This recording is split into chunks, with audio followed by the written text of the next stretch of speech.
Hello and welcome from Eagleworks Studios, where I'm joined by Nathaniel Short tonight. We're going to have a conversation about the track Temperatures Rising, which he sings on and co-wrote with me for my new album Anemoia. In my head, girl, I'm my little one to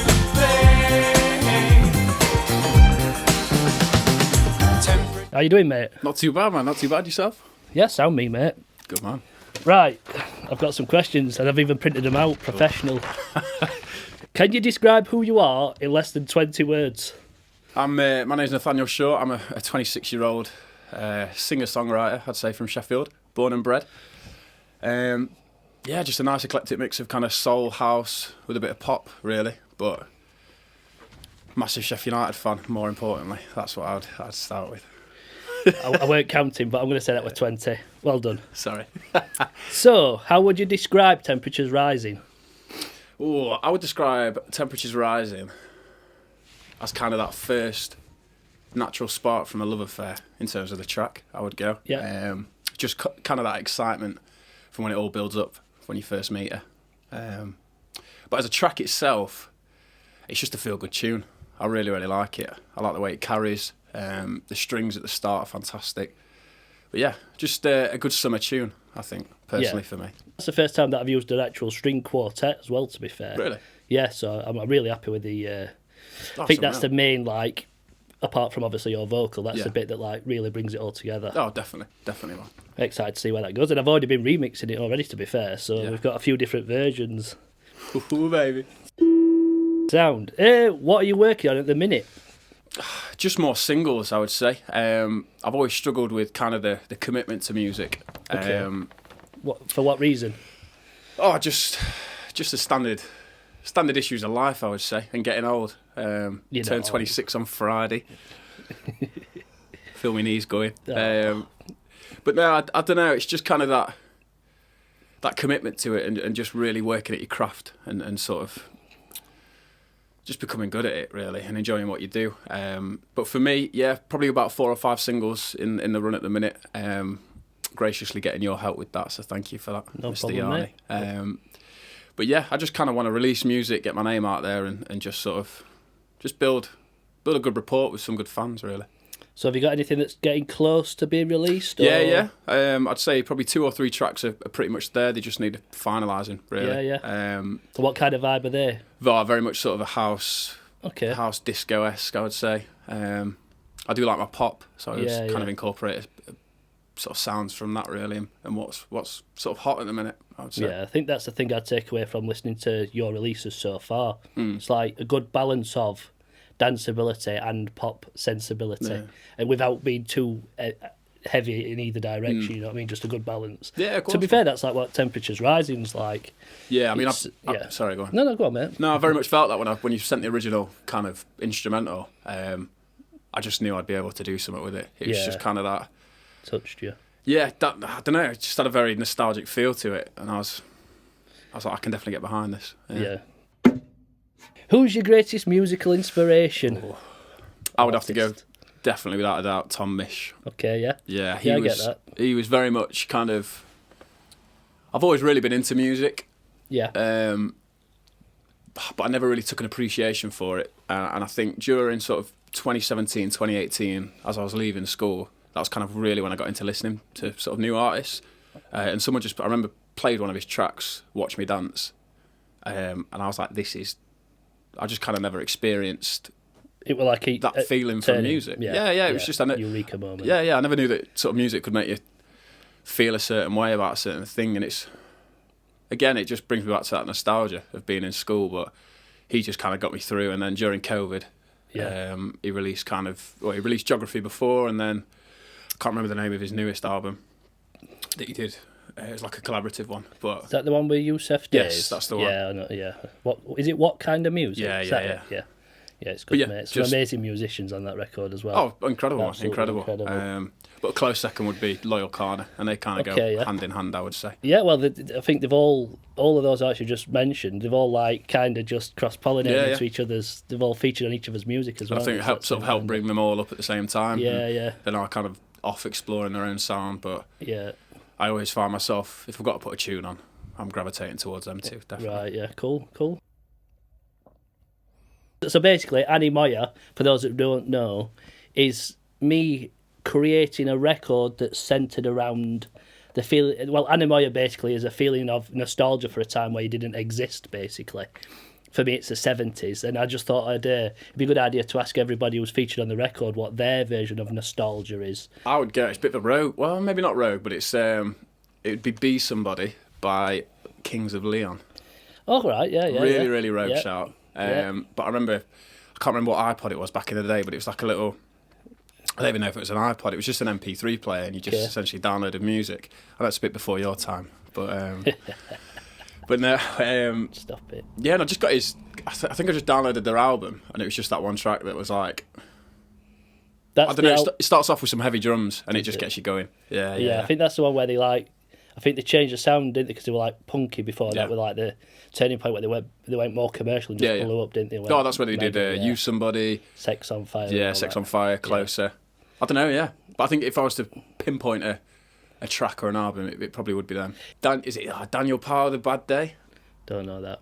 'Cause you had a bad day. Oh, right, yeah. Again, just one of the songs that I downloaded onto that MP3 player. Have you still got the MP3 player? Oh, it'll be kicking about somewhere. You ought to load it back up, because it might, it'll probably still work. If it's Apple, it probably still works. Not that I'm endorsing Apple, but they do seem to stand the test of time. Yeah, man.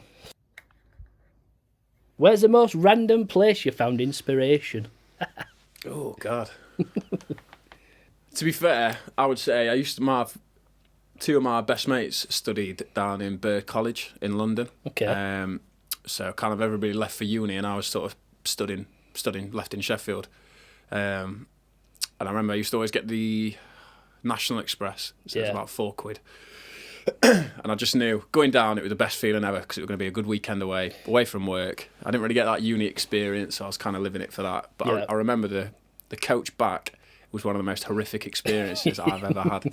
And I just think having my headphones on, I should probably know what motorway it is coming back up. But You're literally a bit M1, mate. M1, yeah. I've only been driving 3 years, so that's it. Every time I just put on probably the most depressing music I could. Probably Daniel Powell, A Bad Day. and then I just sort of look aimlessly out into the window and just think about all the good times I've had, what I'm missing out on currently by driving up here.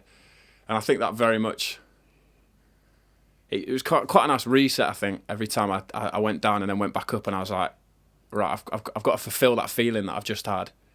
Yeah. But without just going straight back into work and just kind of waiting for the next weekend. Yeah, so I think with that's kind of what probably helped push my music, really. Right. To be fair, even a more recent one would have been, I don't know what day it was, I'm going to say 10th of November, if my memory's correct, when Sheffield United beat Sheff Wednesday at Bramall Lane. And just the walk home, I've just never had more of a hop in my step. Spring in your step. And I was just thinking I could take on the world here. I love it. Yeah, man. Definitely. Sound. Has there been any failures that have set you up for success? I'd say not necessarily a failure. Well, no, it would be a failure, because it's kind of all relative, isn't it, to what you deem a failure. But potentially like a few releases that I've done that maybe haven't picked up as much traction as I thought. Yeah.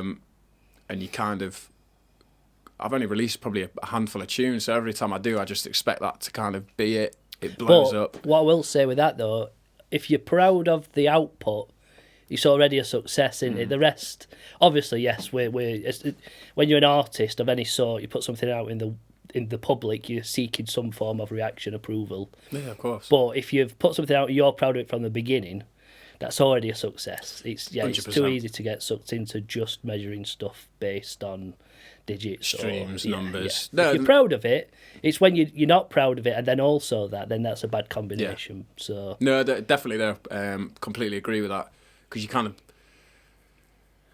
I remember it would have been the first time I met you. You said, everybody that releases music is looking to get something out of it. Yeah. Whether it's kind of that approval from other people, money, fame. And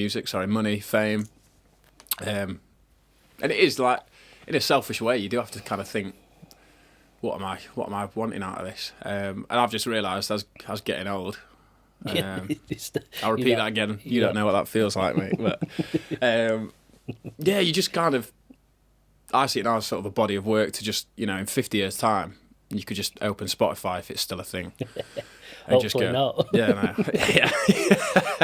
Yeah, you can open my CD, because it'll all come back around, I think, vinyls and tape. But yeah, and you just got a body of work that you've produced or you've worked on, and you can listen back and go, I've contributed to that. Yeah. And I think, like you say, failure, it's not really the right word, I think, with what I was saying, but I very much saw it as a failure, and then you've just got to turn it into a bit of a positive. Yeah, so the message that we've just talked about there is basically you're seeing that as a failure, and I'm trying to having been there myself, it's kind of just going, that's not a failure because it's already a success because I've managed to get it out there and I'm proud of it in the first place. Everything else is, we all get bogged down and you have high hopes and aspirations. Oh, of course, man.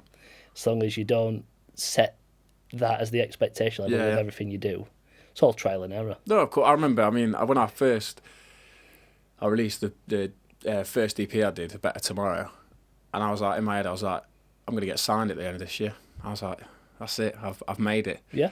And then 5 years down the line, and it's like, bigger picture, mate. Just enjoy what you do, man.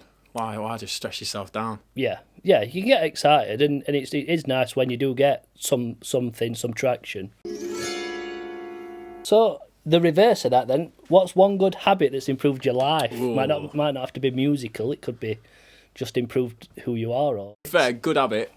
As basic as it is, I would say making my bed every morning. It's a Japanese thing, that as well. A Buddhist kind of thing. It's kind of like, because I've realised in life it's just about doing stuff you don't want to do. Do you know what I mean? That's the spirit. Yeah, exactly.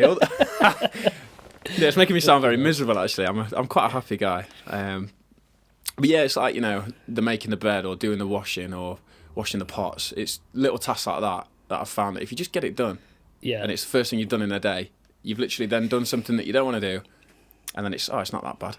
Yeah. And then it just kind of sets you up. You've done something good, you've achieved that, as minuscule as it is, and then it just kind of sets you up for... Yeah. There's a little book, it's literally something like 50 pages, and it's like the Buddhist mindset of like, they like scrub temple floors every day. The practice of that, they like literally zone out within it, and they enjoy the process of it, and it's like rewarding for him. They know that it doesn't need to be done because everybody removes the shoes, etc., walk about with slippers, etc. But it's that, like you say, that's just setting, and also it's always good to like have a to-do list, even the most basic things. You know what I mean? You just feel like some sense of achievement. Yeah. I'm terrible for it though. I'm absolutely terrible for to-do lists. I sort of panic. I get 3/4 of my way through my day and I realise that I've just got this unfathomable amount of tasks that need to be done. So you've set yourself too much. Yeah, basically. Or I've just not... I'll make the to-do list at like 3 p.m. and then you've just got half the day to do it, and it's just... It's unachievable. What's the worst music advice you've ever been given, if any? To be honest, I've never really... I've probably been given some bad advice, but I've just never noticed it far enough to become or warrant bad advice. Okay. In terms of like how a track's supposed to sound, and they sort of put these like parameters on priors to what it needs to achieve. But I don't really see how you can just like magic that up. Do you know what I mean? Or this is how a chorus is supposed to feel. It's supposed to be like full, but if you think it sounds good, why not just obviously run with that? Yeah. Obviously, other people's opinions are valid, and I do think they help in terms of the sort of creation of the track or a piece of work. But yeah, I just think if you overthink it too much, you just constantly, like, I know I see stories of people like listening to kick drums and just going down the list of just these like 20 different kick drums. Decision paralysis, they call it. And it's like even when I mess up lyrics in a live performance, the audience don't know that. Yeah, it's all in your head. Yeah. Like the audience will not realise that I've messed up a lyric there, or I've gone slightly off, because it might be the first time that they're hearing of it. Obviously, the mega fans that are always there. Yeah, but the mega fans, they all point. The reason why they're mega fans is you're worse, they still support you. So it doesn't matter, you know what I mean? That's the beauty of it. But you can think too much about what sounds good and what it needs to have, and then that just makes the whole process not enjoyable. I don't think.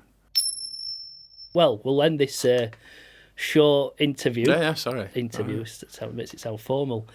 I'm going to ask everybody on the record what's their favourite cheese. So what's your favourite cheese? Or I would have to go probably mozzarella. Mozzarella? Yeah, I'm not a big cheese guy. Okay. Cooked or raw, as my mate Russ calls it.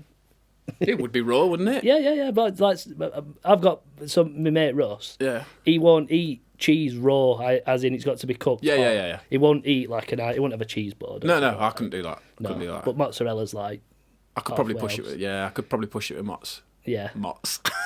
Mozzarella. Italians have been going mad. But no, that's it. I went to Sorrento about 2 or 3 years ago. And the pizza was just unbelievable. And obviously you have to eat it with a knife and fork. But the cheese on that was just incredible. Yeah.